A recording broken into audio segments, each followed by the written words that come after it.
যখন তুমি মরে যাবে তখন তোমার নামটা লাশে পরিণত হবে।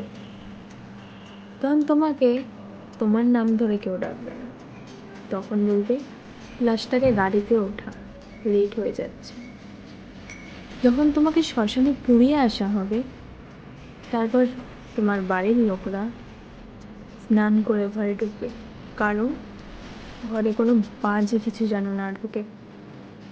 তোমার আস্তে আস্তে তোমার সব কিছু ফেলে দেওয়া হবে, ঘরে কিচ্ছু রাখা হবে না, শুধু একটা জিনিস রাখতে দেবে, তোমার টাকা পয়সা, তোমার গাড়ি, তোমার বাড়ি, তোমার সোনা দানা।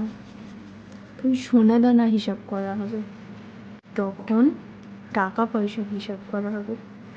শুধু এগুলো ছাড়া সব ফেলে দেওয়া হবে। বাস্তব কথা এটা।